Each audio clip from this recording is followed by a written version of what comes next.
मैं एक मजदूर बंदा जी, एक लत्त तो महरूम हाँ जी। मेरी बीवी अरसा दराज तो मेरे ते तशद्दद करदी पई है, लूलिया लंगड़िया न मरदा जी।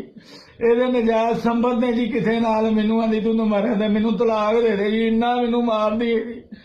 ਇਹ ਮੈਨੂੰ 6 ਤਰੀਕ ਨੂੰ ਜੀ ਤੇ ਗੁਸਤਾਮ ਫਰੋਸ਼ ਵਸੀਕਾ ਨਵੀਸ ਨਿਸਾਰ ਪ੍ਰੈਸ ਕਲੱਬ ਉੱਥੇ ਲੈ ਗਈ ਹੈ ਜਨਾਬ। ਮੈਨੂੰ ਜਾ ਕੇ ਇਹਨੇ ਇੰਨਾ ਕੁੱਟਿਆ, ਇੰਨਾ ਮਾਰਿਆ, ਭਰੇ ਬਾਜ਼ਾਰ ਘਰੋਂ ਮਾਰਦੀ ਲੈ ਗਈ। ਮੈਨੂੰ ਲੂਲਿਆ ਤਲਾਕ ਦੇ न ਮਰਦਾ। ਇਹਨੇ ਮੇਰੇ ਕੋਲ ਜੀ ਜ਼ਬਰਦਸਤੀ ਤਲਾਕ ਲਈ ਹੈ। एक बच्ची नूं नाल लै के फरार हो गई है जी। तलाक तो बाद इन्ना मैनू मारिया जी। मैं थाने दरखास्त दी ये खिलाफ जी।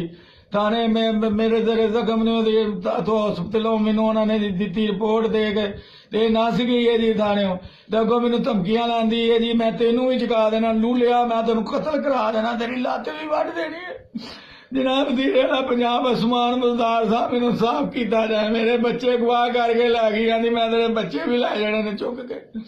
पहले बच्ची नूं लै गई सी, मेरे तिन्ने बच्चे ने मेरा प्यार है जवान बच्चे ने वरगला के ना नाम बंदे नाल लै गई है जी। तो अज जनाब थोड़े के मेरी वज़ीर साहब अपील है, मेरे बच्चे मैनू दुआए देन खुदा वास्ते, खुदा वास्ते।